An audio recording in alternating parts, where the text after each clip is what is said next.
had addressed the joint session of Parliament, and that is why today motion of thanks on presidential address is being taking place over here.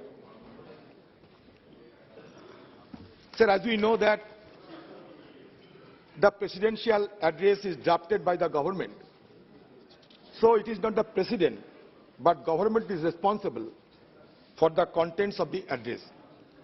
With all reverence at my command,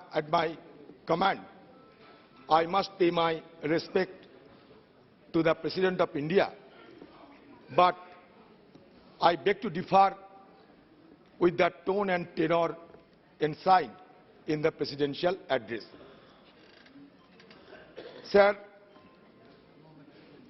this is the 15th President of India, and India is witness to 3 more acting presidents. कभी president की जब अभिभाषण होते हैं सदन में, तो कभी हमें उनकी जात या पात या धर्म के बारे में कभी सुना नहीं, लेकिन इस बार पहली बार ऐसा हो रहा है कि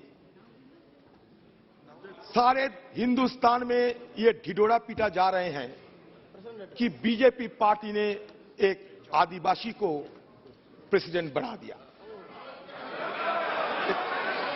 इसको एक चुनावी मुद्दा बना दिया, एक चुनावी मुद्दा बना दिया।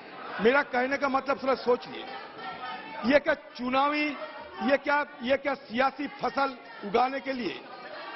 नहीं सर, मुझे ताज्जुब लगता है कि हमारे देश में 15 ऐसे प्रेसिडेंट बन चुके हैं, तो कभी उनकी जात पात धर्म के बारे में कभी जिक्र नहीं करते, लेकिन इस बार पहली बार ऐसा हो रहा है कि हम आदिवासी को बना दिया, आदिवासी को बना दिया, जैसे लगता है कि अब दान कर दिया, जैसे लगता है कि अब दान कर दिया किसी को, आप लगता है कि अब दानी है। हिंदुस्तान में अगर किसी का 35 साल उम्र होते हैं और वो लोकसभा में चुनाव लड़ने की काबिल होते हैं, तो उनको प्रेसिडेंट होने की सारे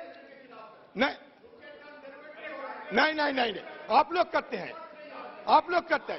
तो 35 साल और लोकसभा में चुनाव लड़ने की काबिलियत, इस पे वो प्रेसिडेंट बन सकते हैं।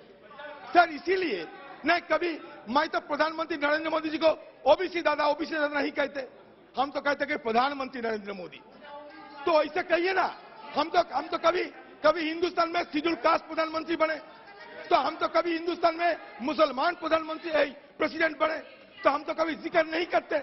लेकिन ये क्या होता है, आदिवासी, ये दया नहीं, ये हमारे महामहिम की काबिलियत पर आप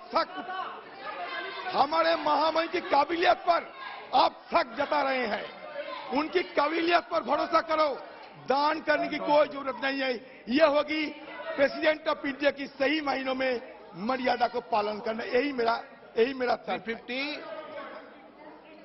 हाँ, बोलिए सर। ये 352(6) कहता है, use the president's name for the purpose of influencing the debate. ये राष्ट्रपति के बारे में जो है इन्फ्लुएंस कर रहे हैं डिबेट को सर। आदिवासी कह के, उनके बारे में डेरोगेटरी शब्द कह के ये उसका नाम नहीं ले सकते सर।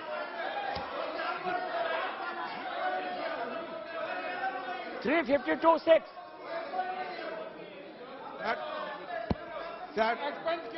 इसको एक्सपेंड करिए सर। अभिभाषण पे कल से राहुल जी की भाषण होने के बाद सारे माहौल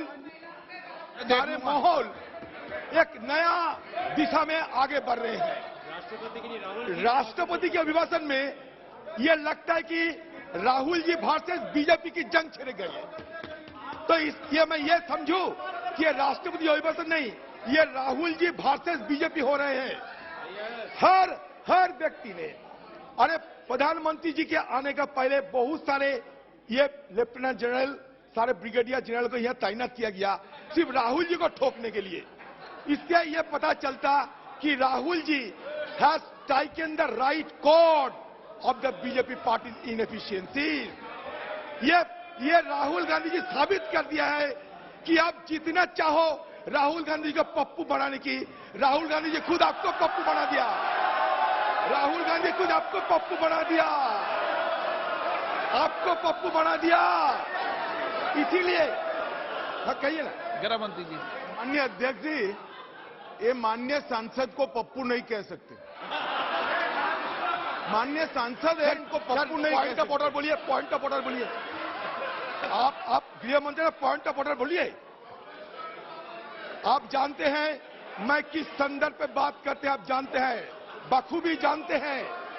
राहुल गांधी जी सही जगह पे निशाना साधा। राहुल गांधी जो तीर चलाई वो सीधा निशाने पे पहुंच चुके हैं। इसलिए आपके अंदर खलबली मच गए हैं और ये खलबली के चलते ये बिखरा हुए बीजेपी पार्टी राहुल गांधी की खिलाफत में जुटे हुए हैं। एक इंडस्ट्रियलिस्ट अदानी, हिंदुस्तान में कभी एक इंडस्ट्रियलिस्ट के लिए एक सत्तारूढ़ पार्टी इस तरीके कभी पैरवी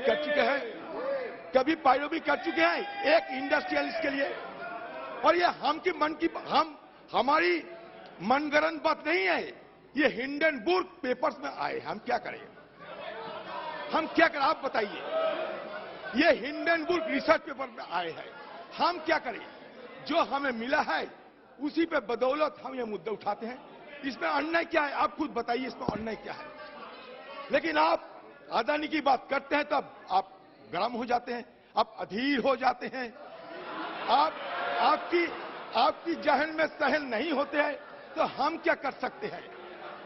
राहुल जी की बात में सारे हिंदुस्तान में चर्चा हो रहे हैं। आप मानो या ना मानो, आप मजाक उड़ा सकते हो, लेकिन कान खून के सुन लो। राहुल गांधी जी की बात में माननीय सारे सदस्य, हिंदुस्तान में चर्चा हो रही है। राष्ट्रपति भाषण बोलो, आप तो कहां उठकते हो।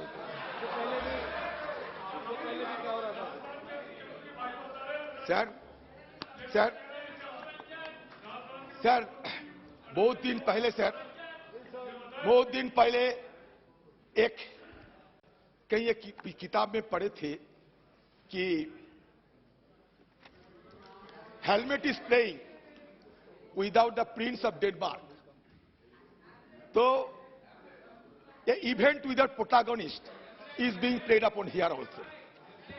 Here it is mentioned in the presidential address that 2047 we have to build a nation which not only embraces its glorious past but also encompasses every golden aspect of modernity.